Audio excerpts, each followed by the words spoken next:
Anti arrhythmic drug class 3, and जितने भी class 3 anti arrhythmic drug होते हैं they all act by blocking potassium channel. तो एक लाइन में लिखना है क्लास 3 एंटी एरिथमिक ड्रग, और पॉइंट नंबर अगला पॉइंट होगा पोटेशियम चैनल ब्लॉकर। ठीक है, अब इसको currently they are preferred in the ventricular arrhythmia, जितने भी एरिथमिया होते हैं उसमें प्रिफर करते हैं, इंक्लूडिंग पिजॉक्सिन इंड्यूस्ड एरिथमिया। ठीक है, और एरिथमिया के लिए जब प्रेफर कर रहे हैं तो ध्यान रखिए इसमें दो तीन बातें जो होती हैं। ये एमियोड्रोन यूजुअली एक ड्रग है जो अगर हम इमरजेंसी में यूजुअली आईवी रूट से हम प्रेफर करते हैं। इसका जो हाफ लाइफ है ये थोड़ा सा लंबा है, बिकॉज इनका वॉल्यूम ऑफ डिस्ट्रीब्यूशन भी ज़्यादा है। हाफ लाइफ मतलब ऑन एन एवरेज देखा जाता है तो it is coming around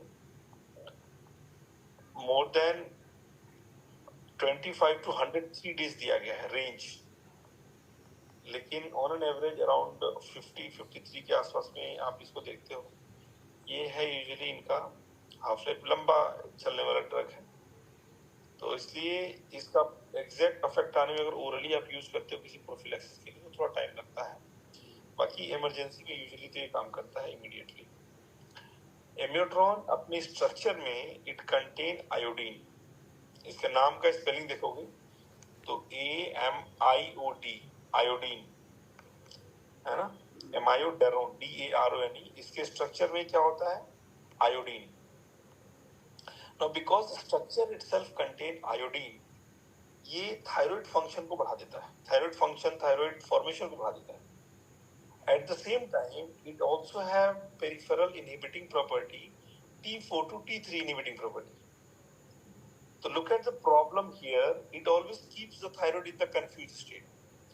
One way it is increasing the thyroid hormone synthesis because they contain T3 iodine.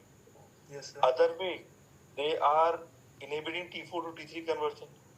So it is like a girlfriend जो ना कभी हाँ बोल रही है ना कभी ना बोल रही है। बच्चा परेशान है, भाई किधर जाना है क्या करना है बता दो, है ना, चलना है वो भी बोलो, नहीं चलना वो भी बोलो। बेचारा थायराइड परेशान है, कभी हाइपर कभी हाइपो, कभी हाइपर कभी हाइपो।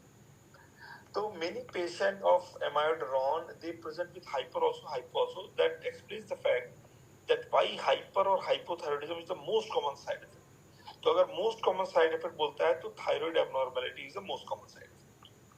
ठीक है, मोस्ट कॉमन साइड इफेक्ट क्या होगा, थायराइड एब्नॉर्मलिटी। इसके अलावा इसके अदर साइड इफेक्ट है, because it is a potassium channel blocker, ये क्यूटी प्रोलॉन्गेशन करा देता है। It's a hepatotoxic drug also, liver में भी टॉक्सिसिटी कराता है। इट एक्चुअली कॉजेस फोटोसेंसिटिविटी, मतलब जितने भी सन एक्सपोज पार्ट होंगे ना, जिस पर्सन का सन एक्सपोज पार्ट होगा, it turn out to be bluish, या कई बार इसको पर्पल कलर में होता है, ग्रेइश ब्लू या पर्पल बोलते हैं। तो इसको एक नाम देते हैं blue man syndrome. Okay sir, blue man syndrome का रीजन जो है that is actually photosensitivity. Okay, उसके अलावा it also causes pulmonary fibrosis, वो भी इसका साइड इफेक्ट है, pulmonary fibrosis, right.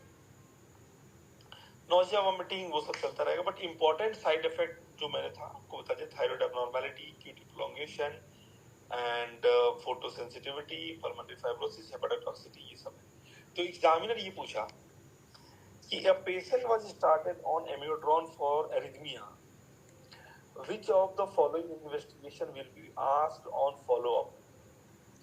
Which investigation will you ask on follow up? अब आपको मैंने साइड इफेक्ट बता दिया, आप डॉक्टर हो, आप डिसाइड करो आप किन किन बातों का ध्यान रखोगे जब पेशेंट फॉलो अप के लिए आएगा।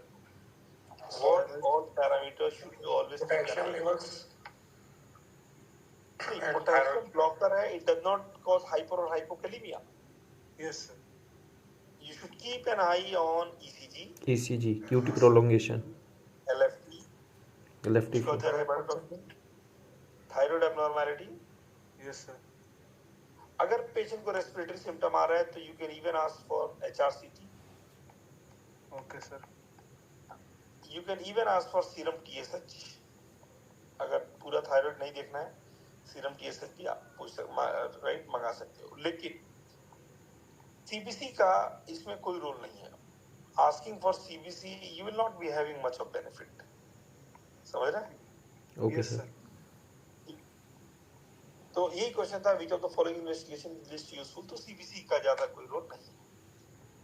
तो ये इसका हो गया, कौन सा इन्वेस्टिगेशन फॉलो करेंगे, साइड इफेक्ट हो गया, यूज हो गया एमेड्रॉन और क्लास 3 एंटी एथमिक ड्रग है। QT प्रोलॉन्गेशन हमेशा एक प्रॉब्लम इनके साथ होता है। एक और चीज होता है कि class 3 is the main mechanism of action.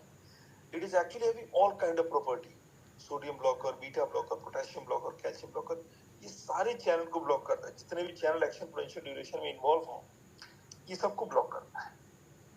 But predominant action is seen on potassium, so it has been classified into class 3 NT।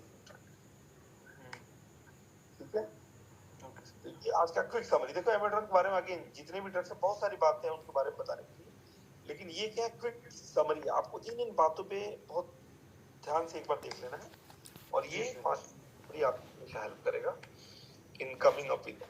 आपको देखोगे लास्ट में जब 40-50 ड्रग हो चुके होंगे, तो इनमें से 7-8 तो आराम से आप सही करके आओगे।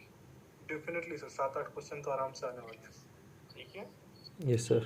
तो आई होप अगर आपको कोई डाउट है तो पूछिए आप। सर यहाँ पे आपने बताया कि इसको हम लोग